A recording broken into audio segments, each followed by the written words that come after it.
Welcome to సమయం TV. ఈరోజు మనం ఒక టాపిక్ అంటే రోజు మనం వాడే మొబైల్ ఫోన్కి సంబంధించిన దానిపైన ఈరోజు మనం ఈ టాపిక్ని తీసుకురావడం జరిగింది. మనం రోజు రెగ్యులర్గా వాడే ఫోన్ ఏదైతే ఉండడం జరుగుతుందో ఈ ఫోన్కు సంబంధించి గోప్యత అనేది ముఖ్యం అన్న ఉద్దేశంతో కేంద్ర ప్రభుత్వం సంచార్ సాథీ యాప్ అనేది తీసుకురావడం జరిగింది. ప్రతి ఒక్క మొబైల్ యూజర్ కూడా ఈ సంచార్ సాథీ యాప్ను కూడా ఇన్స్టాల్ చేసుకోవాలని కూడా చెప్తున్న నేపథ్యం. సో ఇక్కడే వివాదం అనేది కూడా మొదలు కావడం జరిగింది. కాంగ్రెస్ పార్టీకి సంబంధించిన నేతలు అటు మల్లికార్జున ఖర్గే కావచ్చు, అలాగే ప్రియాంక గాంధీ వాద్రా కూడా దీనిపైన అభ్యంతరాలను వ్యక్తం చేయడం జరుగుతుంది. ఇది గోప్యతకు సంబంధించి ఎవరైనా సరే ఫోన్ వాడుతున్న మొబైల్ యూజర్ ఎవరైతే ఉన్నారో వారి గోప్యతను భంగం కలిగించే యాప్గా దీన్ని అభివర్ణించడం జరిగింది. ఇందులో భాగంగా ఇది మొత్తంగా కూడా కాంగ్రెస్ పార్టీ అలాగే బీజేపీ మధ్య కూడా మాటల యుద్ధానికి తెరలేపింది. అసలు మరి ఈ వివాదం ఎట్లా స్టార్ట్ అయింది, అసలు దీనికి గల కారణాలు ఏంటో ఈ వీడియోలో తెలుసుకునే ప్రయత్నం చేద్దాం. I mean, clearly, it's ridiculous. Now, where else do they want to, I mean, citizens have their right to privacy. Even all of you must be having a right to privacy to send your own messages to family, friends, without the government looking at everything.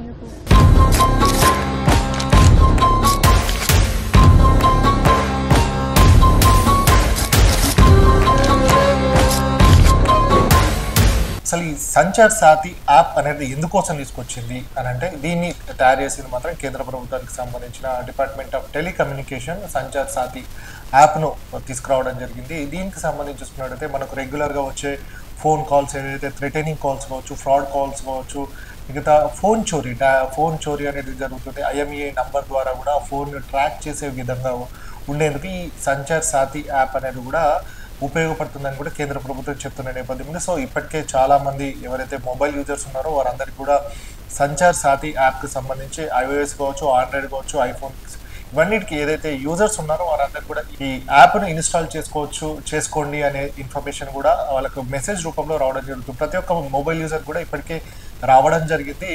ఇందుకు సంబంధించి ఇప్పుడున్న phones కావచ్చు, అలాగే మనం ఎక్కడ US నుంచి Dubai నుంచి తీసుకొచ్చిన ఫోన్స్ ఏదైతే ఇంపోర్టెడ్ ఫోన్స్ ఉంటాయో వాటి సాఫ్ట్వేర్ని కూడా అప్డేట్ చేసి కంపల్సరీ అందులో కూడా సంచార్ సాథీ యాప్ ఉందో దాన్ని కూడా ఇన్స్టాల్ చేసుకోవాలని కూడా కేంద్ర ప్రభుత్వం చెప్తుంది. కానీ కాంగ్రెస్ ప్రభుత్వం మాత్రం ఇది గోప్యతకు భంగంగా వాటిల్లేదిగా మాత్రం అభివర్ణించడం జరుగుతుంది.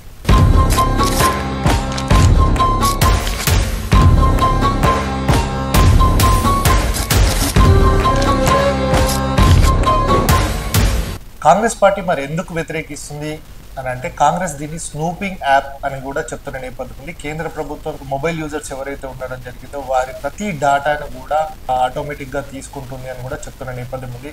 మనం తీసుకునే ఫోన్స్ కావచ్చు, అలాగే మనం ఏదైతే రిజిస్టర్ అయి ఉండడం జరుగుతుందో వాటన్నిటికి సంబంధించిన ప్రతి యాక్సెస్ మన మొబైల్లో ఉన్న ప్రతి యాక్సెస్ అనేది కూడా కేంద్ర ప్రభుత్వం టెలికాం చేతిలోకి వెళ్ళిపోతుంది అని కూడా వారు చెప్తున్న నేపథ్యం ఉంది.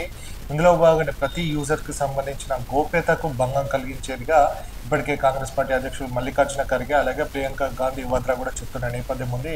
It's not just one thing. It's not just snooping on the telephones. It's overall. They are turning this country into a dictatorship in every form. You ask me every day why Parliament is not functioning. It's not functioning because they are refusing to talk about anything. So ఇందులో భాగంగానే ప్రతిదీ కూడా ఇబ్బంది కలిగించే ప్రయత్నం, అలాగే ప్రతి phone కూడా ట్యాప్ చేసే ప్రయత్నం చేస్తుంది కేంద్ర ప్రభుత్వం అనేది కూడా వీళ్ళు చెప్తున్న నేపథ్యం ఉంది. ఇందులో లోపాలు ఉన్నాయి అంటే ఈ యాప్ ఏదైతే ఉండడం జరిగిందో దీంట్లో లోపాలు ఉన్నాయి అని చెప్పేసి కూడా ఇంటర్నెట్ ఫ్రీడమ్ ఫౌండేషన్ కూడా చెప్తున్న నేపథ్యం కూడా కనబడుతుంది.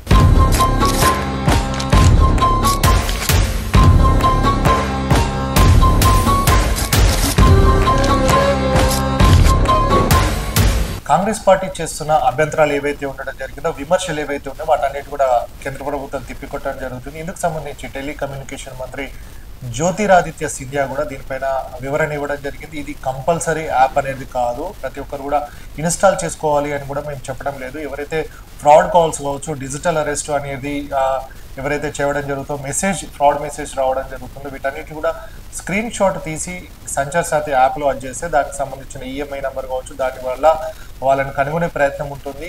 వ్యక్తిగత గోప్యత అనేది కూడా భంగం వాటిల్లదు. అలాగే ఇక్కడ ఉన్న డేటా ఏదైతే ఉండడం జరుగుతుందో వాటిని థర్డ్ పార్టీకి షేర్ చేయమని కూడా ఆయన వివరణ ఇవ్వడం జరిగింది. సో మొత్తంగా దీంట్లో ఎవరికి కూడా ఇబ్బంది కలిగించే అంశం కాదు, భద్రత కోసమే ఈ యాప్ను తీసుకొచ్చామని కూడా కేంద్ర ప్రభుత్వం చెప్తున్న నేపథ్యం.